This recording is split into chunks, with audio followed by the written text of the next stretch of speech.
मोहन का करप्शन पर एक्शन, आज हम इस खास विषय पर चर्चा करेंगे। नमस्कार, आप देख रहे हैं एमपी डिबेट। मैं हूं आपके साथ पद्मा कुलदीप। मध्य प्रदेश में अब भ्रष्टाचार करने वालों की खैर नहीं, फिर चाहे वो किसी सरकारी दफ्तर में बैठे बड़े अफसर ही क्यों ना हो। दरअसल मध्य प्रदेश सरकार ने प्रदेश के सभी सरकारी दफ्तरों में एक शिकायत पेटी लगाने का फैसला लिया है। ये शिकायत पेटी दफ्तरों के बाहर लगी होगी, जिसमें कोई भी भ्रष्टाचार के खिलाफ शिकायत कर सकेगा। सामान्य प्रशासन विभाग ने इसे लेकर आदेश भी जारी कर दिया है, जिसके मुताबिक प्रदेश के सभी सरकारी कार्यालयों में अनिवार्य रूप से शिकायत पेटी लगाई जाएगी। सरकार ने स्पष्ट किया है कि प्रत्येक विभागाध्यक्ष, संभागायुक्त और कलेक्टर ये सुनिश्चित करे कि शिकायत पेटी की व्यवस्था जल्द से जल्द हो। इन निर्देशों की अवहेलना पर संबंधित अधिकारियों के खिलाफ अनुशासनात्मक कार्रवाई की जाएगी। ये कदम राज्य में पारदर्शिता और जवाबदेही बढ़ाने के प्रयास का हिस्सा है। शिकायत पेटी के माध्यम से नागरिक अपनी शिकायतें गोपनीय रूप से दर्ज करा सकेंगे, जिसमें भ्रष्टाचार पर लगाम लगाने में मदद मिलेगी। प्रदेश में बढ़ते भ्रष्टाचार के मामलों पर सख्ती के लिए सरकार एक्टिव मोड में है। सरकार इन शिकायतों को इकट्ठा करके उस पर एक्शन लेगी। इसके लिए प्रदेश के सभी जिलों और विभागीय कार्यालयों के बाहर शिकायत पेटी रखने के निर्देश डिविजनल कमिश्नर्स और कलेक्टरों को जारी किए गए हैं। सामान्य प्रशासन विभाग ने 14 साल पहले जारी किए गए आदेश पर अमल नहीं होने पर अब इस मामले में लापरवाही पर एक्शन के निर्देश भी दिए हैं। साथ ही कहा है कि जो शिकायत पेटी रखी जाएगी उसे हर रोज खोलकर शिकायती पत्रों की जांच कराई जाएगी। सरकार के संज्ञान में आया है कि कुछ विभागीय दफ्तर में शिकायत पेटी नहीं रखी गई है और सरकार के महत्वपूर्ण निर्देश को अनदेखा किया जा रहा है। इससे सभी विभाग को निर्देशित किया जाता है कि भ्रष्टाचार संबंधी शिकायतों के लिए शिकायत पेटी की व्यवस्था हर सरकारी कार्यालय में की जाए और पेटी लगाई जाए।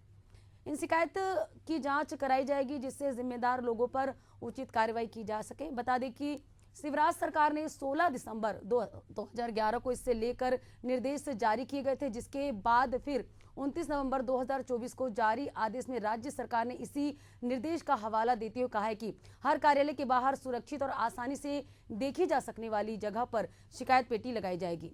जरूरत हो तो अधिकारी एक से अधिक पेटी भी लगवाए।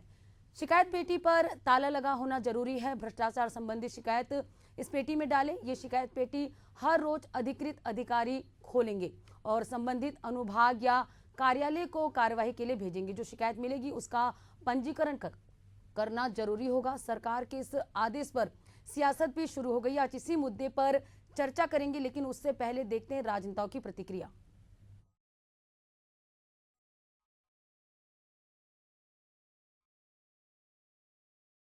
देखिए, सरकार भ्रष्टाचार को लेकर जीरो टॉलरेंस की नीति पर काम करती, इसलिए हमने निर्णय लिया। अब कांग्रेस के समय वल्लभ भवन की क्या हालत थी, दलालों का अड्डा बना हुआ था। ला ले ऑर्डर ले जा, एक एक अधिकारी के सुबह से शाम तक में 2-2, 3-3 बार ट्रांसफर होते थे और शिकायतों की सुनवाई कहाँ होती थी। कमलनाथ जी की हिटलरशाही चलती थी। हमने देखा कि चलो चलो करके विधायक और मंत्रियों को टरका देते थे। कोई जनता की तो सुनवाई दूर की बात है, जनता को तो धक्के दिए जाते थे। अभी थी हम एक स्वच्छ पारदर्शी सुशासन की तरफ आगे बढ़ रहे हैं। शिकायत पेटी लगाने की बात कर रहे थे, कांग्रेस के पेट पे तो दर्द उठेगा ना, क्योंकि उनको ये डर है कि हमारे 15 महीने की सरकार या पहले दिग्विजय सिंह सरकार के भ्रष्टाचार के मामलों की कई लोग शिकायत नहीं करते, इसलिए डरे हुए, इसलिए इस तरह के बयान दे रहे हैं। देखिए, सबसे पहले तो सरकार की नीति और नियत सही होना चाहिए। बार बार नियम बनाते हैं और नियमों को तोड़ने का काम भी करते हैं। इसके पहले जितनी भी शिकायत पेटियां लगी थी, आज उनमें जंग लगा हुआ है। सीएम हेल्पलाइन पर जितनी शिकायतें हैं, पहले उसको तो सॉल्व कर नहीं पा रहे हैं और अब नई शिकायत पेटी की बात कर रहे हैं। तो भ्रष्टाचार तो इस सरकार के अंदर नीचे से लेकर ऊपर तक भरा हुआ है पूरी तरीके से, और पूरा सिस्टम डेवलप किया जा चुका है कि भ्रष्टाचार कैसे किया जाना चाहिए, किस ट्रांसफर का कितना रेट होना चाहिए, किस पर कितना कमीशन लेना है। तो ये सब कुछ तय है। केवल जनता को दिखाने के लिए भ्रष्टाचार मुक्त जैसी बात की जा रही है, शिकायत पेटियां रखने की बात की जा रही है। पहले सरकार अपनी नीति और नियत तय करे। तो मोहन का करप्शन पर एक्शन, इस खास विषय में हमारे साथ चर्चा करने के लिए खास मेहमान भी हैं। हमारे साथ आशीष तिवारी जी बीजेपी से हैं। आशीष जी, बहुत बहुत स्वागत है आपका। वहीं विक्रम चौधरी जी कांग्रेस प्रवक्ता हमारे साथ हैं, आपका भी बहुत बहुत स्वागत है सर। और भोपाल ब्यूरो चीफ राकेश शर्मा जी भी हमारे साथ, सर आपका भी बहुत बहुत स्वागत है। तो मोहन का करप्शन पर एक्शन, इस विषय पे हम चर्चा करेंगे। सबसे पहले मैं बीजेपी से आशीष तिवारी जी से पूछना चाहूंगी सर कि मोहन सरकार तो सख्त नजर आ रहे हैं भ्रष्टाचार को खत्म करने को, लेकिन क्या लगता है आपको शिकायत पेटी लगाने से कितनी कारगर सिद्ध होगी, आपको क्या लगता है? देखिए, मध्य प्रदेश के अंदर भारतीय जनता पार्टी की सरकार एक लंबे समय से काम कर रही है और जब हम लंबे समय से काम कर रहे हैं तो निश्चित तौर पर विभिन्न विषयों पर विभिन्न प्रकार की चर्चाएं सामने आती हैं और उन चर्चाओं के आधार पर बहुत से ऐसे निर्णय हमें जानकारी में आते हैं कि इस प्रकार की अनियमितता किसी विभाग में हो रही है। क्योंकि देखिए, प्रशासन में जो काम करने वाले कर्मचारी हैं, कुछ त्रुटिवश गलतियां करते हैं, कुछ जानबूझकर करते हैं, ये होती हैं, ये स्वाभाविक प्रक्रिया है। परंतु ऐसे अधिकारियों पर कार्रवाई हो सके और यदि कहीं पर भ्रष्टाचार की उम्मीद दिख रही है कि यहाँ पे वो भ्रष्टाचार किया जा सकता है कर्मचारियों के द्वारा या किसी प्रशासनिक कर्मचारी के द्वारा या किसी भी व्यक्ति के द्वारा, या हो सकता है कोई प्राइवेट एजेंसी ने उस काम को लिया हुआ हो, उस पर भ्रष्टाचार हो सकता है, तो ऐसी परिस्थिति में उसकी जांच हो सके और एक आम आदमी अपनी बात को सहजता के साथ में कह सके। क्योंकि कई बार मैं ये भी महसूस करता हूं कि एक ग्रामीण क्षेत्र में निकला हुआ एक सामान्य व्यक्ति यदि अपने ग्रामीण क्षेत्र की समस्या को लेकर कोई बात करना चाहता है तो वो कहीं ना कहीं प्रशासन के मुखिया, कलेक्टर, एसपी इनके सामने बात रखने में भी सक्षम नहीं होता। तो ऐसी परिस्थिति में वो निश्चित तौर पर लिख के उस पेटी में डालेगा और अपनी बात को रख पाएगा। तो ये एक अच्छा एक सुझाव है और मुझे ऐसा लगता है इसके पहले भी हम भारतीय जनता पार्टी ने की जो सरकारें रही हैं, आप सरकारों को देखेंगे कि हम भ्रष्टाचार मुक्त प्रशासन की बात करते रहे हैं और उसी पर काम कर रहे हैं। आपने देखा कि माननीय मुख्यमंत्री जी ने सीएम हेल्पलाइन में भी व्यवस्था की कि सीधे सीएम भी बात कर रहे हैं इस समय पे। तो हमारा केवल मूल उद्देश्य है कि जनता की समस्या का निराकरण होना चाहिए। भ्रष्टाचार किसी भी कीमत पर बर्दाश्त नहीं किया जाएगा। मध्य प्रदेश के अंदर यदि कहीं पर भी भ्रष्टाचार को लेकर खबरें आती हैं तो निश्चित तौर पर उस पर कार्रवाई होगी और सरकार का काम कार्रवाई करना है। प्रामाणिकता के साथ हम काम करेंगे। डॉक्टर विक्रम जी, जैसे कि आपने सुना आशीष जी को कि अब जो है शिकायत पेटी लगाई जाएगी हर सरकारी कार्यालय के बाहर, तो क्या लगता है आपको एमपी से भ्रष्टाचार खत्म होगा अब? चलिए, आपने ये तो मान लिया कि एमपी में भ्रष्टाचार है और इसको खत्म किया जाना है, लेकिन एक पेटी के भरोसे भ्रष्टाचार खत्म हो जाएगा, आपको ऐसा लगता है क्या? कोई नहीं मानेगा कि एक पेटी लगा देने भर से भ्रष्टाचार खत्म होगा। और मोहन यादव जी को हम बड़े धन्यवाद कहेंगे कि वो इनके पहले जो मुख्यमंत्री रहे हैं उन्होंने क्या क्या गुल खिलाए हैं, इस बात की वो पुष्टि कांग्रेस से भी अधिक बढ़कर कर रहे हैं। जैसे कि इन्वेस्टर समिट को देख लीजिए, अब इन्वेस्टर समिट वो नए सिरे से कर रहे हैं, इसका मतलब ये होता है कि पहले कुछ नहीं हुआ और अब ये भ्रष्टाचार के लिए डब्बा लगा रहे हैं, तो इसका मतलब ये है कि वो स्वीकार कर रहे हैं कि पिछले 20 साल से भारी भ्रष्टाचार हो रहा है और भ्रष्टाचार इतने नीचे तक पहुंच गया है कि आपको चपरासी और बाबू के लिए भी पेटी लगाने की आवश्यकता है। अब इसमें देखना यह है कि कोई नया आदेश तो है नहीं, 2011 में ये आदेश आया था, तो अब ये 2011 से लेके अभी तक इन्हीं की सरकार है। 13-14 साल में क्यों मौन थे भ्रष्टाचार के मामले में, अथवा भ्रष्टाचार हो रहा है और जनता आपसे कुछ कहना चाह रही है, इस मामले में आपने किसी प्रकार का व्यवस्था नहीं की, ये भी इनका ही दोष माना जाएगा। अब अचानक क्या हो गया है? और दो तरह का भ्रष्टाचार होता है, देखिए, एक होता है व्यक्तिगत भ्रष्टाचार, जिसके बारे में आशीष जी ने कहा कि कुछ लोग हैं अच्छा काम करते हैं, कुछ लोग बुरा काम करते हैं। स्वाभाविक है कि जनता को इतना अधिकार होना चाहिए जो व्यक्तिगत भ्रष्टाचार में लिप्त हैं उनकी सीधी शिकायत की जाए। दूसरा होता है एक संस्थागत भ्रष्टाचार, जो भाजपा की विशेष उपलब्धि है। आप देखेंगे वो अडानी से शुरू होता है और मोहन यादव पे आके खत्म होता है। 50% कमीशन जो है एक व्यक्ति नहीं ले सकता, इसलिए इसको हम व्यक्तिगत भ्रष्टाचार नहीं कहेंगे, संस्थागत भ्रष्टाचार है। इसके पहले आप शिवराज सिंह की सरकार में भी देखिए कि एक बिल्डर को किस तरीके से इन्होंने ताज होटल भी दे दी और सारे ठेके भी दे दिए। अब सबको पता है कि बंसल में किसका शेयर है किसका शेयर नहीं। तो ये जो संस्थागत भ्रष्टाचार है, तो मोहन यादव जी, इसके लिए कौन सी बड़ी, इसके लिए तो बहुत बड़ी पेटी, महापेटी लगानी पड़ेगी, ताकि आप अपने जनता को जो थोड़ा बहुत पैसा बचा है कर्ज का ब्याज चुकाने से, वो पैसा जनता तक कैसे पहुंच पाए, इसके लिए आप जो है छोटी पेटी भी लगाई और एक बहुत बड़ी पेटी भी लगाई, जिसमें भ्रष्टाचार और उससे बड़े पापों का भी लेखा जोखा जनता डाल सके। जी आशीष जी, क्या कहेंगे आप? देखिए, मैंने अपने साथी कांग्रेस के प्रवक्ता को सुना और सुनने के बाद एक बात समझ में आ गई कि आज कांग्रेस के लोग निराशा से भरे हुए हैं। यदि कोई काम होता है तो मुझे ऐसा लगता है उस काम के दो पहलू होते हैं। कई बार कोई भी योजना आती है, वो प्रारंभिक तौर पे कुछ कठिनाइयां होती हैं, परंतु उसके पश्चात उसके अच्छे परिणाम निकलते हैं। तो मुझे ऐसा लगता है भारतीय जनता पार्टी की सरकारें, भारतीय जनता पार्टी का कार्यकर्ता आशाओं से भरा हुआ कार्यकर्ता रहता है। हम सकारात्मक रूप से सोचकर आगे बढ़ते हैं। हो सकता है कि कई बार कुछ चीजें नहीं हो पाती उतनी, ये इसको स्वीकार करने में कोई दिक्कत नहीं, परंतु भारतीय जनता पार्टी की नीयत बहुत स्पष्ट है। भारतीय जनता पार्टी की सरकार के काम करने की शैली एकदम स्पष्ट है।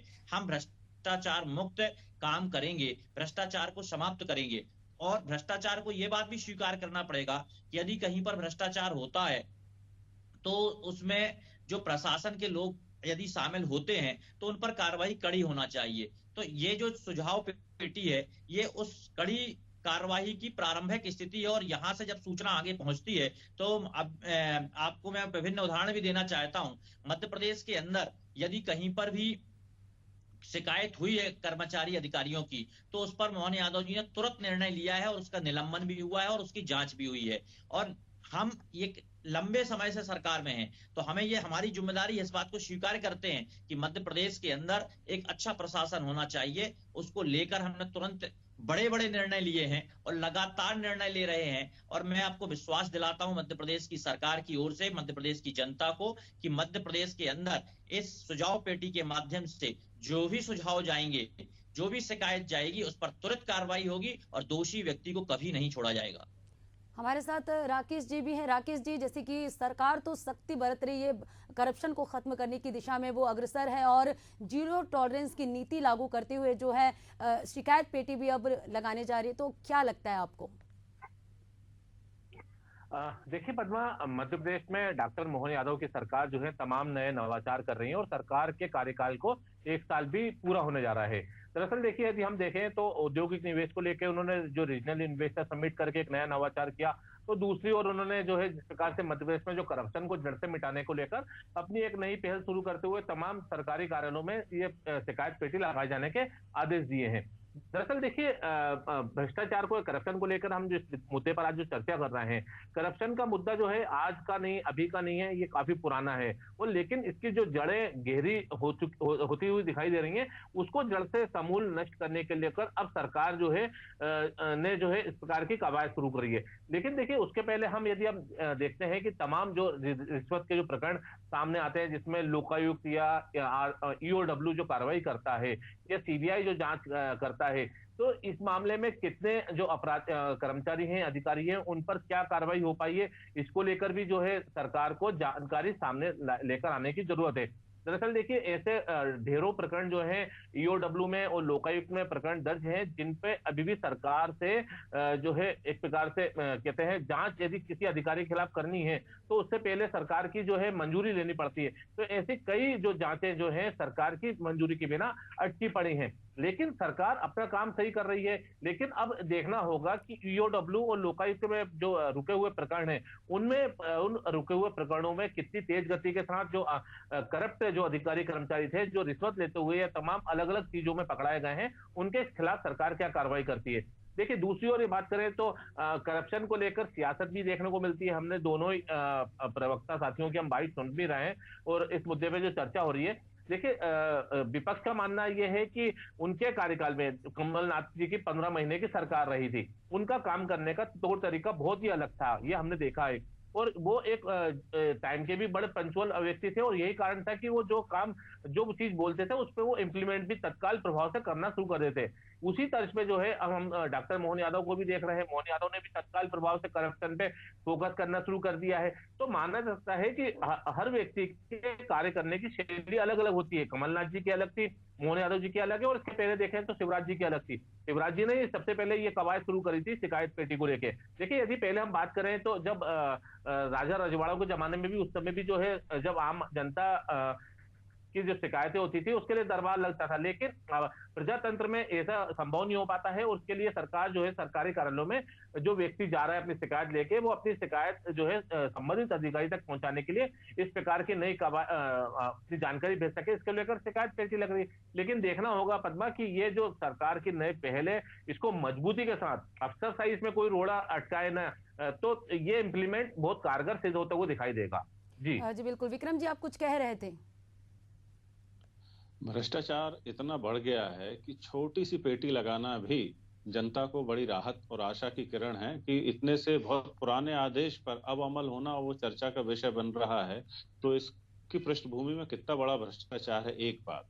दूसरी बात यह है कि जिस तरीके से हमने विसल ब्लोअर्स, जो भ्रष्टाचार को उजागर करता है उसको विसल ब्लोअर कहते हैं, व्यापम में करीब 150 लोगों की हत्याएं हो गई हैं और आज तक उन 150 लोगों की हत्याओं का अपराधी नहीं पकड़ा गया।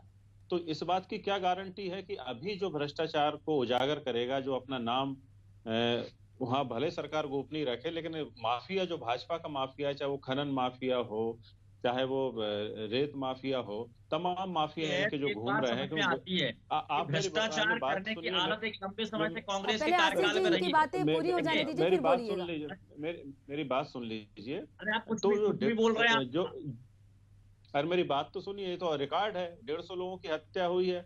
अब ये इस बात की क्या गारंटी है जो भ्रष्टाचार की शिकायत करेंगे उनकी सुरक्षा कैसे मुहैया कराएगी ये सरकार? और अभी जो हमारे विशेषज्ञ महोदय ने कह दी जो बात कि जब ईओडब्ल्यू में हजारों शिकायतें लंबित पड़ी हैं, तो फिर से पेटी लगा के और शिकायतें क्यों बुलवा रहे हैं? आप पुरानी शिकायतों का निराकरण नहीं कर पा रहे हैं, सरकार उन पे मुकदमे दर्ज करने की, एफआईआर करने की अनुमति नहीं देती है। तो ऐसे में ये जो पूरा जो प्रसंग है, ये सिर्फ चर्चित होने के लिए किया जा रहा है। मुझे नहीं लगता कि इसमें संस्कार बहुत गंभीर है, अदरवाइज वो पुराने प्रकरणों में भी तो जांच की अनुमति दे। जी जी आशीष जी अपनी बात पूरी कीजिए। देखिए, एक जब शिकायत पेटी लगती है तो एक सामान्य प्रक्रिया होती है, हर एक व्यक्ति शिकायत करता है। परंतु शिकायत में भी एक बात देखने की होती है कि विभिन्न ऐसे मामले होते हैं जो माननीय न्यायालय में विचाराधीन होते हैं या न्यायालय के माध्यम से उनका निराकरण हो पाना संभव होता है। तो ऐसे मामलों की भी कई बार लोग शिकायत करते हैं। तो जब शिकायत पेटी लगेगी तो शिकायत पेटी में विभिन्न प्रकार की शिकायतें होंगी। उन शिकायतों में भी ये विचार किया जाता है कि कौन सी शिकायत किस प्रकार से हल होगी, क्योंकि अक्सर लोगों के पास जानकारी का अभाव होता है। एक सामान्य व्यक्ति बहुत सारी विधिक जानकारियों को नहीं रख पाता। तो इस शिकायत पेटी का जो मूल लाभ है वो आम आदमी को मिलने वाला है कि उसमें वो शिकायत करेगा, अपनी बात को रखेगा, उस बात का उसे उत्तर भी मिलेगा और किस प्रकार से उस समस्या को हल करना है उस पर सरकार काम भी करेगी। और जहां तक कांग्रेस की बात है, जब कांग्रेस भ्रष्टाचार की बात पर बोलती है तो हास्य आता है। हमें वो दिन याद आते हैं कि आज आप केंद्र में रहे हो या मध्य प्रदेश में इनकी सरकारें रही हो, जब सरकारें होती थी किस प्रकार का भ्रष्टाचार होता था। एबीसीडी के 26 उसमें तो अक्षरों रोना में आता है से एक अक्षर के ऊपर एक घोटाले का नाम कांग्रेस की सरकार का निकल आएगा। तो बहुत स्पष्ट है, अब उन घोटालों पे चर्चा करने का विषय नहीं है। परंतु आज चूंकि विषय बहुत अच्छा है और आपके चैनल ने इस विषय को आगे बढ़ाने का काम किया है, तो मैं आपके चैनल को भी धन्यवाद व्यक्त करता हूं। और साथ ही सुरक्षा साथ कैसे ये देंगे आप? आपके चैनल के माध्यम से मध्य प्रदेश की जनता से भी अपील करता हूं कि इस सुझाव पेटी में जो भी आप सुझाव देंगे, जो भी आप शिकायत करेंगे, उस पर सरकार काम करेगी और एक सुखद और अच्छा परिणाम मध्य प्रदेश को मिलेगा। जी बिल्कुल राकेश जी, जैसे कि प्रदेश में तमाम सीएम हेल्पलाइन भी संचालित हो रही है, कितने ही लोग, कई जिलों के लोग जो हैं अपने जो है शिकायती इस हेल्पलाइन के माध्यम से बताते हैं अपनी शिकायत, लेकिन त्वरित निराकरण नहीं हो पाता है। तो आपको क्या लगता है कि शिकायत पेटी लग जाने से उनकी जो समस्या है वो हल हो जाएगी? पद्मा, आपने ये प्रश्न मुझसे किया है? जी जी राकेश जी, कितने सारी हेल्पलाइन नंबर देखिए, संचालित है, सीएम हेल्पलाइन हम देखते हैं। दरअसल देखिए, सीएम हेल्पलाइन के माध्यम से तो जितने जो प्रकरण होते हैं वो वहां पे दर्ज होते हैं। दरअसल देखिए, सीएम हेल्पलाइन की हम बात करते हैं तो सीएम हेल्पलाइन पर जो व्यक्ति अपनी शिकायत दर्ज कराता है, चाहे वो किसी से भी संबंधित हो, चाहे वो मूलभूत समस्याओं से संबंधित हो, चाहे वो स्ट्रीट लाइट से रिलेटेड हो या किसी के भी इलाज से संबंधित हो, तमाम मुद्दों को लेकर जो है, तमाम प्रकरणों को लेकर जो है सीएम हेल्पलाइन पे ये प्रकरण दर्ज होते हैं। लेकिन कभी कभी ये देखने में भी आता है कि सीएम हेल्पलाइन पे जो दर्ज प्रकरण होते हैं उनका निराकरण जो निचले स्तर पे जो अधिकारी कर्मचारी होते हैं वो उसका निराकरण नहीं करते हैं और इसको वो फोर्स रूप से क्लोज करते हैं। अब ऐसे में सबसे बड़ी बात यह है कि जब खुद मुख्यमंत्री डॉक्टर मोहन यादव जी या जो सीएम साहब हैं, जब इसकी समीक्षा करते हैं और जब वो देखते हैं कि सीएम हेल्पलाइन में जो दर्ज प्रकरण है वो काफी संख्या में है, तो वो इसको लेकर जो है संबंधित जिलाधिकारी को डांट फटकार भी लगाते हैं। और ऐसे में जब जिलाधिकारी निचले स्तर के जो अधिकारी कर्मचारी हैं उनको डांट फटकार लगाते हैं कि आपने इस मामले में प्रकरण में जो है क्या कार्रवाई की है, इसके बारे में जानकारी दीजिए। दरअसल देखिए ये एक साधारण सा वो होता है जिसमें व्यक्ति फोन करके अपनी शिकायत दर्ज कराता है। लेकिन ये जो शिकायत पेटी है इसको पद्मा हम इस प्रकार से समझने की कोशिश करते हैं कि जब सरकारी कार्यालय में हम जा रहे हैं, वहां यदि हम अपना मूल निवासी प्रमाण पत्र, जाति प्रमाण पत्र या किसी अन्य चीज में हमको दिक्कत आती है तो उसमें अधिकारी कर्मचारी कोई सहयोग नहीं करता है, तो वो हम शिकायत अपनी लिखकर उस शिकायत पेटी में डालेंगे। उस शिकायत पेटी को जो है एक अधिकारी और मॉनिटरिंग करेंगे और उसके बाद उस व्यक्ति की जो शिकायत होगी उस पर जो है तत्काल प्रभाव से अमल होगा। लेकिन देखिए सबसे बड़ी बात यह है कि पूरा प्रकरण जो है घूम फिरकर अधिकारी कर्मचारी या बोला जाए कि अफसरशाही के बीच में रहेगा। तो ऐसे में सबसे बड़ी बात यह है कि सरकार को बड़े ही सतर्क और सजगता के साथ अधिकारी कर्मचारियों के बीच में ये जो फैला हुआ एक कॉकस नेटवर्क है उसको खत्म करने की जरूरत है, क्योंकि जब एक आम आदमी अधिकारी कर्मचारियों के कॉकस में फंसता है तो वो करप्शन की भेंट ही चढ़ता है। तो ऐसे में सरकार को अपनी जो इच्छा शक्ति है उसको बड़े ही मजबूती के साथ जो है रखना पड़ेगी, क्योंकि नहीं तो ये जो शिकायत पेटी है एक औपचारिकता का आधार न बन जाए। जी आशीष जी, मेरा सवाल आपसे, कई बार पीड़ित व्यक्ति का सामना जो है दबंगी प्रवृत्ति के व्यक्ति से हो जाता है, कई बार अपनी समस्या को लेकर जाते हैं लेकिन उसका निराकरण नहीं हो पाता, तो इस तरह के जो मामले सामने आएंगे तो किस तरह से निराकरण हो पाएगा? बहुत अच्छा प्रश्न किया आपने, और ये बात सही है, कई बार ऐसी परिस्थितियां निर्मित होती हैं, परंतु मध्य प्रदेश के अंदर मैं बहुत विश्वास के साथ जनता को विश्वास दिलाना चाहता हूं कि मध्य प्रदेश के अंदर कानून का राज है। आपने देखा कि पिछले दिनों भी यदि मध्य प्रदेश के अंदर कोई घटना हुई तो 24 घंटे के अंदर उसके परिणाम मिले हैं। ऐसे अपराधियों को जेल में डाला गया है, उनके विरुद्ध आपराधिक प्रकरण पंजीबद्ध किए गए हैं और उन्हें माननीय न्यायालय के समक्ष उपस्थित करके उनको जो भी कानूनी प्रक्रिया है उसके अनुसार उन्हें दंडित करने का प्रयास किया गया है। तो सरकार की जो जिम्मेदारी है, देखिए अपराध एक सहज भाव में भी कह सकता हूं कि अपराध होते हैं, इसमें कोई बड़ी बात नहीं, परंतु अपराधी छूटना नहीं चाहिए। उसको तुरंत सरकार की जिम्मेदारी है उस अपराधी को पकड़ना और उसको दंडित करना। तो व्यवस्थित तरीके से ऐसे अपराधियों को दंड मिले, ये सरकार की मंशा है, और अपराधियों को भय हो कि मध्य प्रदेश के अंदर कानून का राज हो, ये सरकार की विशेषता होनी चाहिए। इसके लिए सरकार काम कर रही है और मुझे ऐसा लगता है कि आने वाले समय में एक बड़ा परिवर्तन मध्य प्रदेश के अंदर देखने को मिलेगा। विक्रम जी, आपकी क्या राय है, क्या लगता है आपको, कानून व्यवस्था को लेकर क्या कहेंगे आप? मैंने व्यापम के बारे में उल्लेख कर दिया है, और दूसरी बात यह है कि हम मांग करते हैं कि जो प्रकरण ईओडब्ल्यू व अन्य आपराधिक आर्थिक अपराध संस्थाओं में शिकायत की गई है, सरकार तत्काल उन पर जांच करने की अनुमति दे और रिपोर्ट दर्ज करने की कार्यवाही करे। और दूसरा मैं इनसे पूछना चाहता हूं कि आप कर्मचारी और अधिकारियों को तो ठीक है उनका भ्रष्टाचार है, लेकिन जिन भाजपा नेताओं के विधायकों के पहले झोपड़ी थी, अब 100 करोड़ के बंगले बन गए हैं, फैक्ट्रियां खुल गई हैं, क्या वो उनकी शिकायत जनता कहाँ कर सकती है बताइए? हमारे सागर में भी दीपाली होटल है, सागर श्री हॉस्पिटल्स हैं और बड़े बड़े संस्थान भाजपा के नेताओं ने बना लिए हैं, इनकी शिकायत कहाँ करेंगे? उसकी पेटी अलग से लगाएंगे, किसी पेटी में करनी पड़ेगी? बताइए आशीष जी, जैसे कि विक्रम जी कह रहे हैं। विक्रम जी, मैं बहुत स्पष्ट कर देना चाहता हूं, और मुझे एक बात ध्यान में आ रही है कि आप व्यक्तिगत रूप से पूर्वाग्रह से ग्रसित हैं, और मैं बहुत स्पष्ट कर देना चाहता हूं कि भारतीय जनता पार्टी की सरकार में भ्रष्टाचार तो व्यक्ति करता है, भ्रष्टाचार नहीं है। भ्रष्टाचार कौन करता है? अच्छा, यदि व्यक्तिगत रूप आपके से समय कहीं में पर कुछ भ्रष्टाचार शिष्टाचार बन चुका है जनाब। उसकी जांच करने का काम सरकार भ्रष्टाचार करती है ही और शिष्टाचार है प्रक्रिया के आज की अनुसार ही सरकार। काम करती है। बिल्कुल, आरोप प्रत्यारोप का केवल दौर तो लगातार जारी रहेगा। हम जो एजेंडे पे आज बात कर रहे थे, मोहन का करप्शन पर एक्शन, वो तो देखने वाली बात होगी कि एमपी से कितना जो है करप्शन खत्म होता है और शिकायत पेटी कितना कारगर साबित होता है। आशीष जी बहुत बहुत धन्यवाद, विक्रम जी आपका भी धन्यवाद, राकेश जी बहुत बहुत धन्यवाद कि आप इस खास चर्चा में हमारे साथ मौजूद रहे। तो आप देख रहे थे एमपी डिबेट। आज के लिए डिबेट में इतना ही, नमस्कार।